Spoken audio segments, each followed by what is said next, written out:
Oke, di sini bersama saya Bagas Daniel dari program studi akuntansi. Di sini saya akan menjelaskan mengenai materi artificial intelligence atau kecerdasan buatan. Generate and test. Algoritma generate and test merupakan algoritma paling sederhana dalam teknik pencarian heuristik. Generate and test adalah suatu teknik penyelesaian masalah pada komputer dengan cara menyusun daftar penyelesaian yang mungkin dan menguji satu persatu untuk menentukan solusi yang tepat.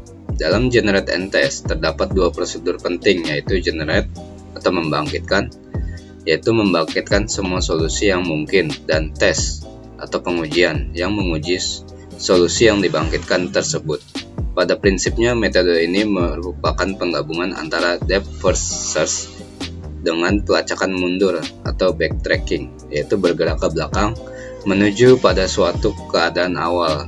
Nilai pengujiannya berupa jawab ya atau tidak. Simple Hill Climbing Search. Algoritma Simple Climbing Search merupakan metode menentukan node-node yang telah diberikan jarak antar node dengan membandingkan node yang telah ada berdasarkan pemilihan jarak terdekat dari posisi sekarang.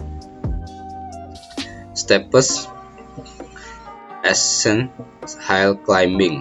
Algoritma Steepest Ascent Hill Climbing adalah metode mencari kenaikan paling tinggi dari keadaan sekitar untuk mencapai solusi tujuan. Algoritma ini menerapkan metode optimasi dengan melakukan pencarian nilai heuristik. Best First Search. Best First Search merupakan salah satu contoh algoritma yang menerapkan heuristic search. Heuristic search ialah metode pencarian yang memperhatikan nilai heuristik atau nilai perkiraan. Heuristic search memperkirakan jarak menuju goal yang disebut dengan fungsi heuristik. Fungsi heuristik ini digunakan untuk mengevaluasi keadaan-keadaan problema individual dan menentukan seberapa jauh hal tersebut dapat digunakan untuk mendapatkan solusi yang diinginkan.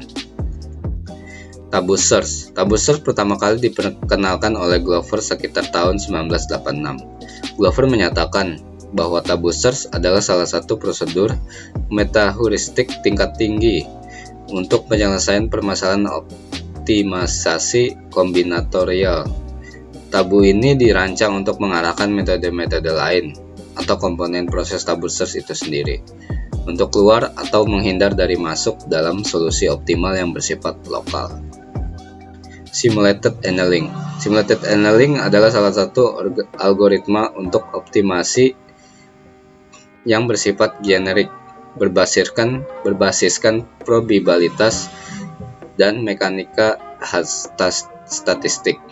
Algoritma ini dapat digunakan untuk mencari pendekatan terhadap solusi optimum global dari suatu permasalahan. Masalah yang dibutuhkan pendekatan simulated annealing adalah masalah-masalah optimisasi kombinatorial, di mana ruang pencarian solusi yang ada terlalu besar, sehingga hampir tidak mungkin ditemukan solusi eksak terhadap permasalahan tersebut. Teorema Bayes. Dalam teori probabilitas dan statistika, teorema Bayes adalah sebuah teorema dengan dua penafsiran berbeda. Dalam penafsiran Bayes, teorema ini menyatakan seberapa jauh derajat kepercayaan subjektif harus berubah secara rasional ketika ada petunjuk baru. Dalam penafsiran Frequentis, teorema ini menjelaskan representasi inverse probabilitas dua kejadian. Teorema ini merupakan dasar dari statistika Bayes dan memiliki penerapan dalam sains, rekayasa, ilmu ekonomi, teori permainan, kedokteran, dan hukum. Secara umum, teori Bayes dinyatakan sebagai berikut. P dalam kurung A garis B sama dengan P dalam kurung B garis A dikalikan dengan P dalam kurung A dibagi dengan P dalam kurung B. Certainty Factor. Metode certainty factor adalah metode yang mendefinisikan keyakinan terhadap suatu fakta atau aturan berdasarkan tingkat keyakinan seorang pakar. Perhitungan metode certainty factor dilakukan dengan menghitung nilai perkalian antara nilai certainty factor user dan nilai certainty factor pakar. yang menghasilkan nilai certainty faktor kombinasi. Teori Dempster-Shafer. Teori Dempster-Shafer merupakan teori matematika dari evidence. Teori tersebut dapat memberikan sebuah cara untuk menggabungkan evidence dari beberapa sumber dan mendatangkan atau memberikan tingkat kepercayaan dari evidence yang tersedia. Secara umum, teori Dempster-Shafer ditulis dalam suatu interval belief, plausibility. Belief adalah ukuran kepercayaan terhadap evidence atau gejala. Jika bernilai 0 maka mengindikasikan bahwa tidak ada kepastian, dan jika bernilai 1 menunjukkan adanya kepastian. Plausibility adalah ukuran kepercayaan terhadap evidence atau gejala. Jika bernilai 1 maka mengindikasikan bahwa tidak ada kepastian, dan jika bernilai 0 menunjukkan adanya kepastian.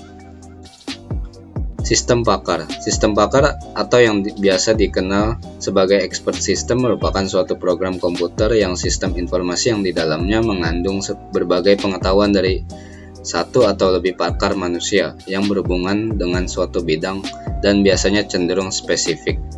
Dalam hal ini, pakar yang dimaksud merupakan seseorang yang memiliki keahlian secara khusus di bidangnya masing-masing, misalnya seorang dokter, psikolog, mekanik, teknisi, dan lain sebagainya. Pengetahuan dari pakar atau expert dalam sistem tersebut digunakan untuk menjawab berbagai pertanyaan atau untuk berkonsultasi. Himpunan Fuzzy. Konsep himpunan fuzzy diperkenalkan oleh Zadeh pada tahun 1965. Himpunan fuzzy adalah model matematika dari data kualitatif dan kuantitatif yang bersifat sama, yang sering dihasilkan melalui bahasa alami. Model ini didasarkan pada generalisasi konsep himpunan klasik dan fungsi karakteristiknya. Fuzzy Inference System. Fuzzy Inference System adalah suatu kerangka komputasi yang didasarkan pada teori himpunan fuzzy, aturan fuzzy, dan penerapan fuzzy. Secara garis besar, input crisp dimasukkan ke Fuzzy Inference System. Input ini kemudian dikirim ke basis pengetahuan yang bersifat N, aturan fuzzy dalam bentuk if-then. First tense atau derajat kebenaran akan dicari pada setiap aturan. Jika jumlah aturan lebih dari 1, maka dilakukan inferensi dari semua aturan. Untuk mendapatkan nilai tegas, sebagai output sistem dilakukan fuzzifikasi dari hasil inferensi. Komponen-komponen jaringan saraf tiruan.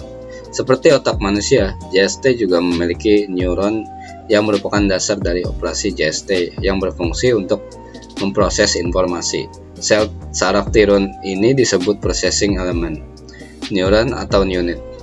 Masing-masing neuron akan meneruskan informasi yang diterimanya menuju neuron lainnya.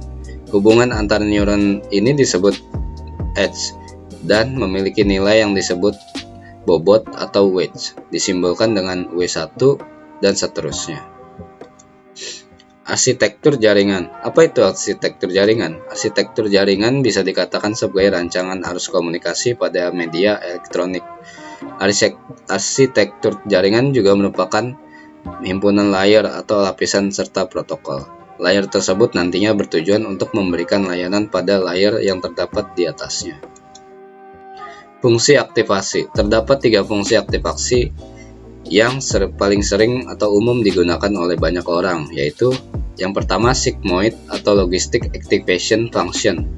Yang pertama sigmoid atau banyak orang yang menyebutnya sigmoid biner, karena fungsi ini memetakan nilai dalam rentang 0 sampai 1. Yang berikutnya tan atau hiperbolik tangen. Kemudian yang kedua adalah tan atau hiperbolik tangen dan bisa disebut sigmoid bipolar. Fungsi ini mirip dengan fungsi sigmoid, hanya saja fungsi ini memetakan nilai input ke dalam rentang min 1 sampai dengan 1. Yang berikutnya Lecky-Relu. Selanjutnya adalah Lecky-Relu. Lecky-Relu merupakan fungsi aktivasi perluasan dari fungsi aktivasi Relu. Perbedaan dari Relu dan Lecky-Relu adalah dalam model pemetaan nilai inputnya. Jika Relu memetakan dalam rentang 0 hingga X, tetapi jika Lecky-Relu tidak terbatas, yaitu Y sama dengan X dikalikan dengan 0,01. Algoritma Herb Rule. Algoritma Herb Rule merupakan algoritma pembelajaran pada jaringan syaraf tiruan. Algoritma ini dapat mencari nilai bobot peran dari masing-masing input, sehingga dapat menghasilkan output yang terpisah secara linear sesuai dengan kondisi yang diberikan ketika dilakukan pelatihan terhadap sistem. Delta Rule. Delta Rule merupakan aturan yang berdasarkan pada ide sederhana, yaitu secara berkesinambungan memodifikasi strength koneksi untuk prediksi selisih atau beda, disebut delta, antara nilai keluaran yang diinginkan terhadap nilai keluaran saat itu dari hasil pemrosesan elemennya. Metode perseptron. Metode perseptron merupakan metode pembelajaran dalam sistem jaringan neural, sehingga jaringan yang dihasilkan harus mempunyai parameter yang dapat diatur dengan cara mengubah pembelajaran dengan pengawasan. Jaringan neural terdiri dari sejumlah neuron dan sejumlah masukan. Oke, atas perhatiannya saya ucapkan terima kasih.